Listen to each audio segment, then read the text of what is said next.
بسم اللہ الرحمن الرحیم۔ آج ہم سٹارٹ کرنے جا رہے ہیں ICS پارٹ 2 کی بک سے چیپٹر نمبر 1 کا 17واں لیکچر نمبر 17، جس میں ہم disadvantages of DBMS database management system کے ڈس ایڈوانٹیجز کو ڈسکس کریں گے۔ اس سے پریویس لیکچر میں ہم نے DBMS کے ایڈوانٹیجز کو ڈسکس کیا تھا۔ نارملی بورڈ کے ایگزامینیشن کے پیپر میں یہ سوال جو ہے وہ ایک ہی بن کر آتا ہے کہ advantages and disadvantages of DBMS پر نوٹ لکھیں یا cons and pros of DBMS discuss کریں۔ تو لیکن میں نے یہ ٹاپک جو ہے وہ 2 لیکچرز میں ڈیوائڈ کیا ہے، تو بہرحال یہ ہے کہ آپ اس کو ایک ہی ٹاپک سمجھیے گا۔ ڈس ایڈوانٹیج آف DBMS کو شروع کرتے ہیں ہم کہ DBMS بذات خود ایک بہترین سافٹ ویئر ہے اور مینیجیبل سافٹ ویئر ہے، اس لیے ہم اس کو ڈس ایڈوانٹیجز کی شکل میں دیکھ تو رہے ہیں، لیکن اصل میں یہ اس کی ریکوائرمنٹس ہیں۔ لیکن بہرحال فرسٹ ٹائم جب آپ DBMS کو اپلائی کریں گے تو آپ کو ان کی ضرورت پڑے گی، اس لیے یہ آپ کو تھوڑے سے کاسٹ کے حساب سے مہنگا پڑتا ہے، بس یہی اس کا ڈس ایڈوانٹیج ہے، ورنہ بذات خود ایک بہترین قسم کا DBMS سافٹ ویئر ہے جس کے ڈس ایڈوانٹیجز کو ہم زیادہ جو ہے وہ خاطر میں نہیں لاتے۔ بہرحال ٹاپک کو مکمل کرنے کے لیے ہم اس ریکوائرمنٹس کو as a disadvantage consider کر کے پڑھ لیتے ہیں۔ تو سب سے پہلے آپ اس کو دیکھیں کہ بھئی سب سے پہلا جو ڈس ایڈوانٹیج ہے وہ ہے high cost of DBMS۔ DBMS کا جو کاسٹ ہے وہ بڑی ہائی جو ہے نا ہوتی ہے،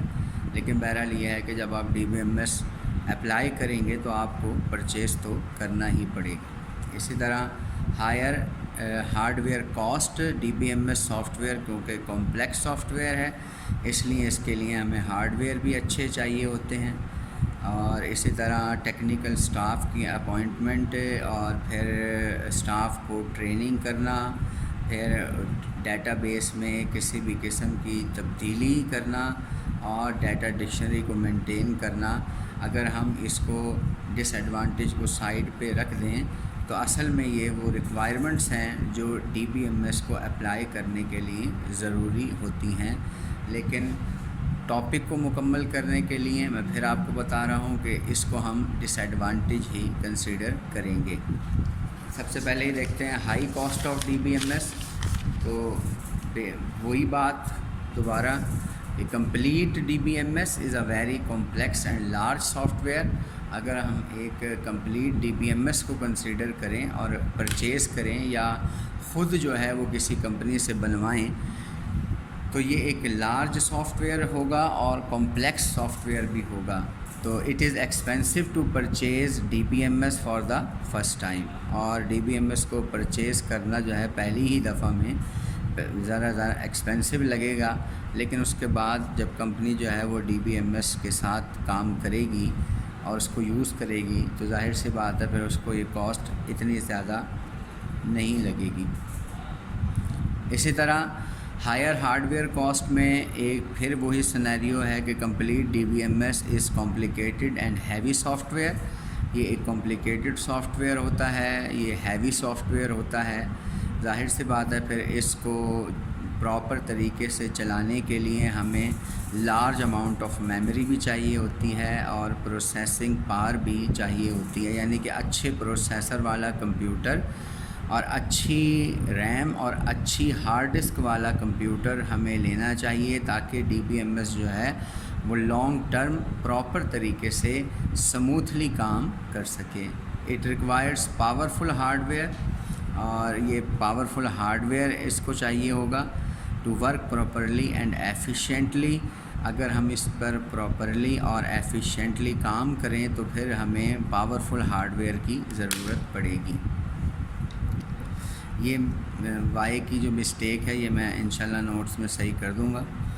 اور appointing technical staff technical staff کی اپوائنٹمنٹ بھی بہت ضروری ہے، کیونکہ ڈی بی ایم ایس ایک کمپیوٹر سافٹ ویئر ہوتا ہے، اور ظاہر سی بات ہے پھر اس کو مینٹین کرنے کے لیے بھی ہمیں پڑھے لکھے لوگوں کی ضرورت پڑے گی جو کہ کچھ ٹیکنیکل نالج بھی جانتے ہوں۔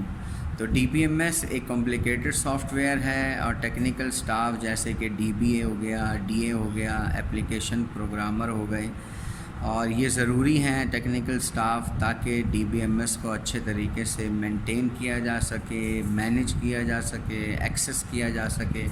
یہ سارے کام کرنے کے لیے پھر ہمیں ٹیکنیکل سٹاف کی ضرورت پڑے گی۔ اسی کے ساتھ ہمارے پاس چوتھا ڈس ایڈوانٹیج ہے، اور وہ یہ ہے کہ جب ہم ڈی بی ایم ایس کو اپنی آرگنائزیشن میں اپلائی کریں گے تو ظاہر سی بات ہے پھر ہمیں مینولی کام سے جب کمپیوٹرائزڈ کام میں آنا پڑے گا تو ظاہر سی بات ہے پھر ہمیں اپنے سٹاف کو بھی اس سافٹ ویئر سے آگاہی دینی پڑے گی، اور ہمیں ان کو ٹریننگ دینی پڑے گی۔ تو ٹریننگ کاسٹ بھی ظاہر سی بات ہے پھر کاسٹلی پڑ جائے گی ہمیں۔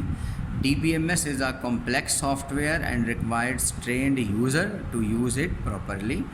An organization may need to spend a lot of money for staff training، کیونکہ ہم نے سافٹ ویئر پر جو خرچہ کیا ہے اب اس کو پراپر چلانے کے لیے ہمیں سٹاف کی ٹریننگ پر بھی پیسہ لگانا پڑے گا۔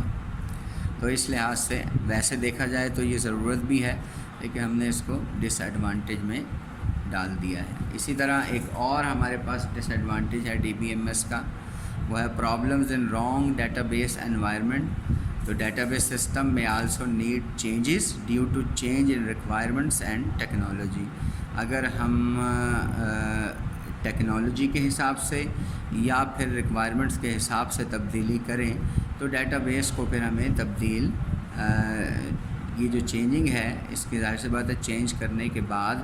ہمیں جو ہے نا وہ کاسٹ بھی دینی پڑے گی اور ٹائم بھی دینا پڑے گا، اور ساتھ دوبارہ جو ہے اس کے ٹیسٹنگ اور کنورژن کے لیے جو پروسیس چلے گا اور ٹائم اور کاسٹ لگے گی وہ ہمیں دوبارہ پے کرنی پڑے گی۔ یہ بھی ایک پرابلم ہے، کیونکہ ڈیٹا بیس کو ہمیں اپڈیٹ کرنا پڑتا ہے ٹیکنالوجی کی چینج کے حساب سے، تو پھر ہمیں اس اپڈیٹ کے بعد جو ہے وہ اس کی دوبارہ ٹیسٹنگ بھی کرنی پڑتی ہے اور کنورژن بھی کرنی پڑتی ہے۔ تو اس لحاظ سے پرانے سسٹم سے نئے سسٹم میں کنورٹ ہونے کے لیے کنورژن پروسیس ہیں وہ بھی ہمیں اڈاپٹ کرنے پڑتے ہیں، تو وہ بھی ہمیں کاسٹلی اور ٹائم کنزیومنگ پروسیس جو ہے وہ فالو کرنا پڑے گا۔ یہ بھی ایک پرابلم تھی، اور آخری جو پرابلم ہے یہ بھی ضرورت ہے نیڈ آف ڈیٹا ڈکشنری، کیونکہ ڈیٹا ڈکشنری ڈیٹا بیس کی جو ہے نا وہ ریکوائرمنٹس کو رولز کو اڈاپٹ کرنے میں اور فالو کرنے میں مدد دیتی ہے، لیکن یہ مینٹین کرنا ضروری ہوتا ہے اب، لیکن اس کو بھی ہم نے ڈس ایڈوانٹیج میں ہی ڈالا ہے کیونکہ ہمیں ایک ایکسٹرا جو ہے وہ ضرورت ہے اس میں نا۔ Data dictionary must be essential for D B M S, D B M S کے لیے ڈیٹا ڈکشنری کا ہونا انتہائی ضروری ہے، to ensure that data is according to data definition rules, تاکہ یہ کنفرم ہو جائے کہ جو ڈیٹا ہمارے ڈیٹا بیس میں انٹر ہو رہا ہے وہ رولز کے مطابق ہے اور رولز کو فالو کر رہا ہے۔ It is very useful tool for D B M S, D B M S کے لیے یہ ایک یوزفل ٹول ہے، بٹ لیکن پھر بھی اس کو امپلیمنٹ کرنا ایک ایکسپینسو جو ہے وہ کام ہو جاتا ہے۔ تو یہ ہمارے ڈس ایڈوانٹیجز تھے، اور یہ ہمارا چیپٹر کا آخری ٹاپک تھا۔ نیکسٹ ٹائم انشاءاللہ ہم چیپٹر نمبر 2 سٹارٹ کریں گے۔ اپنا خیال رکھیے گا، اسٹے ہوم، اسٹے سیف۔